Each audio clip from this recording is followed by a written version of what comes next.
Bismillahirrahmanirrahim. Assalamualaikum warahmatullahi wabarakatuh. Selamat datang kembali di channel saya yang insya Allah kali ini akan membahas soal hadis-hadis populer tapi yang ternyata doif bahkan palsu. Bahan utama video ini saya dapatkan dari sebuah buku karangan Ustadz Adi Hidayat yang judulnya menyoal hadis-hadis populer dengan tagline upaya mengenali sunnah yang benar, bukan yang terkenal. Di video sebelumnya sudah saya bahas secara singkat teori singkat ilmu hadis yang pertama dan kedua. Di video ini saya akan melanjutkan membahas teori singkat ilmu hadis yang dilihat dari sisi hadis doif dan palsu. Seperti yang pernah saya sampaikan di video sebelumnya bahwa tidaklah mudah menyeleksi hadis yang sudah banyak menyebar di masyarakat, khususnya di Indonesia. Ditambah dengan adanya hadis yang terdengar indah, bermakna, dan mengena ke hati juga sangat populer di masyarakat. Tapi hadisnya doif dan palsu. Dan tidak sedikit ulama yang tidak mengerti ilmu hadis, tapi seringkali dan marak disampaikan oleh penceramah, narasumber, mubalik, sampai para ustadz yang mengajar di sekolah, madrasah, juga universitas pun ikut andil dalam penyebarannya. Apalagi dengan kondisi saat ini dengan adanya internet, siapapun dari yang muda sampai yang tua ikut menyebarkannya, membagikan, sharing, forward, reposting tanpa cek terlebih dahulu apakah benar atau tidak hadisnya. Dari sekian hadis yang sudah menyebar di masyarakat, para pakar ulama membagi hadis-hadis tersebut menjadi 3 tingkatan utama, yaitu yang pertama sahih. Sahih yaitu hadis yang dinilai valid setelah diteliti secara mendalam, tidak ada masalah dari sisi sanad maupun matanya. Dan yang kedua doif yaitu hadis yang dinilai lemah setelah divalidasi dari sisi sanad maupun matanya. Yang ketiga maudhu, yaitu hadis palsu yang tidak pernah terlahir dari Nabi Muhammad Rasulullah Shallallahu Alaihi Wasallam.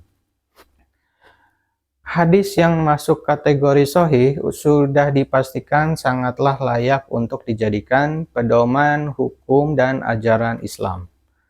Sedangkan hadis yang doif apabila tidak parah tingkat kedoifannya, maka bisa dijadikan dalil dalam hal keutamaan amal. Tapi, nah ini yang harus digarisbawahi oleh kita semua.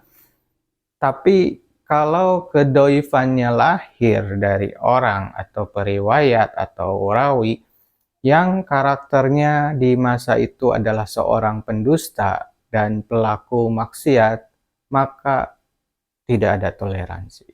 Wajib ditolak, walaupun hanya sebatas keutamaan amal. Ingat, di video sebelumnya saya sudah bahas soal hadis baru yang bermakna baik, bermunculan dari kalangan bawah sampai ke elit, dari pedagang, pendongeng, pembisnis, kalangan politikus juga, hanya untuk kepentingan mereka. Dan tidak sedikit dari mereka itu adalah pendusta dan pelaku maksiat.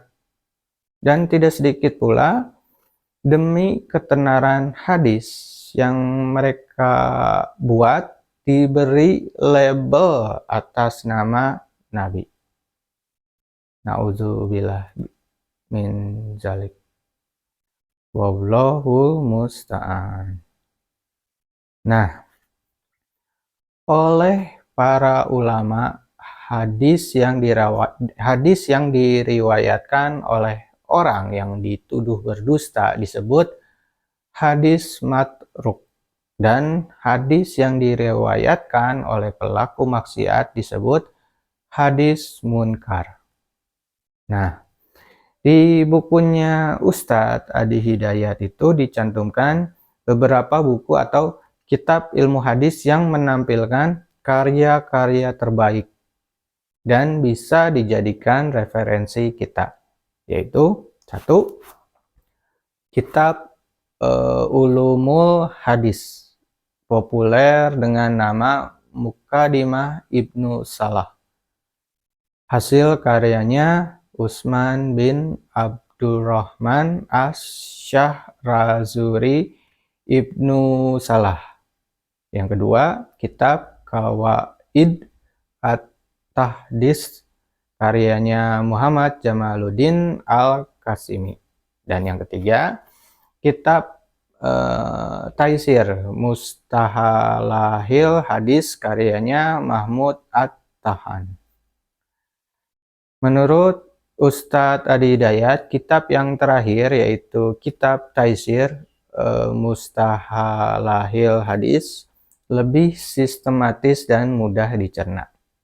Seperti nama kitabnya sendiri, yaitu Taisir, yang artinya memudahkan.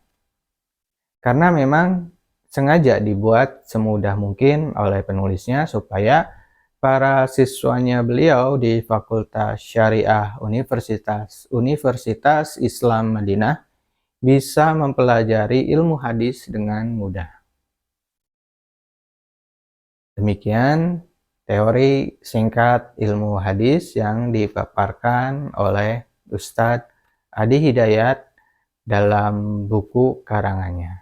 Semoga menjadi amal jariah buat beliau. Jazakallahu khairan katsiran. Insya Allah setelah ini saya akan mulai bahas hadis-hadis populer yang doif juga palsu. Nantikan video berikutnya karena saya akan sharing isi bukunya Ustadz Adi Hidayat dengan judul Menyoal Hadis-Hadis Populer dengan tagline upaya mengenali sunnah yang benar, bukan yang terkenal.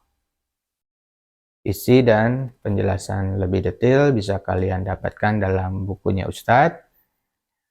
Semoga masih ada yang menjualnya. Amin. Saya mohon maaf apabila ada kesalahan dalam penyampaian, karena saya hanya manusia dan kesempurnaan hanya milik Allah. Jazakumullah. Assalamualaikum warahmatullahi wabarakatuh.